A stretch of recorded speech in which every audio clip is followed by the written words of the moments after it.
ನಮಸ್ಕಾರ.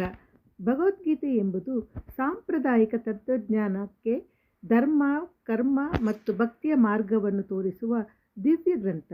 ಇದರಲ್ಲಿ ಶ್ರೀಕೃಷ್ಣನು ಅರ್ಜುನನಿಗೆ ನೀಡಿದ ಕೆಲವು ಮಹತ್ವದ ಉಪದೇಶಗಳು ಇವತ್ತು ನಮ್ಮ ಜೀವನಕ್ಕೂ ಅನ್ವಯವಾಗುತ್ತದೆ. ಈ ವಿಡಿಯೋದಲ್ಲಿ ಭಗವದ್ಗೀತೆಯ 5 ಶ್ರೇಷ್ಠ ಉಪದೇಶಗಳನ್ನು ಸರಳವಾಗಿ ತಿಳಿಯೋಣ. ಕರ್ಮ ಮಾಡು, ಫಲದ ಆಸೆ ಬಿಟ್ಟು. ಕರ್ಮಣ್ಯೇವಾಧಿಕಾರಸ್ತೆ ಮಾ ಫಲೇಷು ಕದಾಚನ. ನೀನು ಕರ್ಮ ಮಾಡುವ ಹಕ್ಕು ಹೊಂದಿದ್ದೀಯಾದರೂ ಅದರ ಫಲದ ಮೇಲೆ ನಿನ್ನ ಹಕ್ಕಿಲ್ಲ. ಆದ್ದರಿಂದ ಫಲದ ಆಸೆ ಇಟ್ಟುಕೊಳ್ಳದೆ ಕರ್ಮ ಮಾಡಬೇಕು. ನಮ್ಮ ಕೆಲಸವನ್ನು ಶ್ರದ್ಧೆಯಿಂದ ಮಾಡಬೇಕು. ಫಲವೇ ಗುರಿಯಾದರೆ ನಿರಾಶೆಯಾಗಬಹುದು. 2.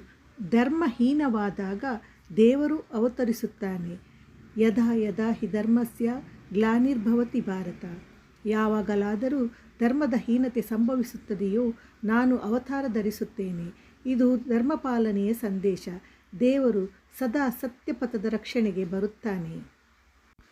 3. ಆತ್ಮ ಶಾಶ್ವತ, ಶರೀರ ಬದಲಾಗುತ್ತದೆ. ವಾಸಾಂಸಿ ಜೀರ್ಣಾನಿ ಯಥಾ ವಿಹಾಯ. ಶರೀರವು ಹಳೆಯ ಬಟ್ಟೆ ತ್ಯಜಿಸಿ ಹೊಸತನ್ನು ಧರಿಸುವಂತೆ ಆತ್ಮವು ಶರೀರವನ್ನು ಬದಲಾಯಿಸುತ್ತದೆ. ಶರೀರ ತಾತ್ಕಾಲಿಕವಾದರೂ ಆತ್ಮ ಶಾಶ್ವತ. ನಾವು ಆತ್ಮಸ್ವರೂಪದ ಅರಿವನ್ನು ಹೊಂದಬೇಕು. 4. ಯಾವ ಆತ್ಮವೂ ಕರ್ಮವಿಲ್ಲದೆ ಇರಲಾರದು. ನಾಹಿ ಕಶ್ಚಿತ್ ಕ್ಷಣಮಪಿ ಚಾತು ತಿಷ್ಠತ್ಯ ಅಕರ್ಮಕೃತ್. ಯಾರೂ ಒಂದು ಕ್ಷಣವೂ ಕರ್ಮವಿಲ್ಲದೆ ಇರಲಾರದು. ಪ್ರತಿಯೊಬ್ಬರೂ ಯಾವುದಾದರೂ ಕೆಲಸದಲ್ಲಿ ತೊಡಗಿರುತ್ತಾರೆ. ಏನೇ ಆಗಲಿ ಜೀವನದಲ್ಲಿ ನಿಷ್ಕ್ರಿಯತೆ ತ್ಯಜಿಸಿ ಕಾರ್ಯನಿಷ್ಠರಾಗಬೇಕು. 5. ನನ್ನ ಶರಣಾಗಿ ಬಾ, ನಾನು ರಕ್ಷಿಸುತ್ತೇನೆ. ಸರ್ವಧರ್ಮಾನ್ ಪರಿತ್ಯಜ್ಯ ಮಾವೇಕಂ ಶರಣಂ ವ್ರಜ. ಎಲ್ಲ ಧರ್ಮಗಳನ್ನು ಬಿಟ್ಟು ನನ್ನ ಶರಣಾಗು, ನಾನು ನಿನ್ನ ಎಲ್ಲ ಪಾಪಗಳಿಂದ ಮುಕ್ತಗೊಳಿಸುತ್ತೇನೆ. ಇದು ಶರಣಾಗತಿ, ಭಕ್ತಿ ಮತ್ತು ಭರವಸೆಯ ತತ್ವ. ಈ ಶ್ಲೋಕಗಳು ಭಗವದ್ಗೀತೆಯ ಸದುಪದೇಶಗಳನ್ನು ಹೆಣೆಯುತ್ತವೆ.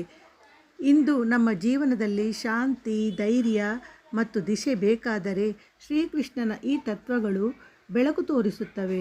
ನಿಮಗೆ ಯಾವ ಉಪದೇಶ ಇಷ್ಟವಾಯಿತು ಎಂದು ಕಾಮೆಂಟ್ನಲ್ಲಿ ತಿಳಿಸಿ. ವಿಡಿಯೋ ಇಷ್ಟವಾದರೆ ಲೈಕ್ ಮಾಡಿ, ಶೇರ್ ಮಾಡಿ ಮತ್ತು ಚಾನಲ್ಗೆ ಸಬ್ಸ್ಕ್ರೈಬ್ ಮಾಡಿ ಮರೆಯಬೇಡಿ.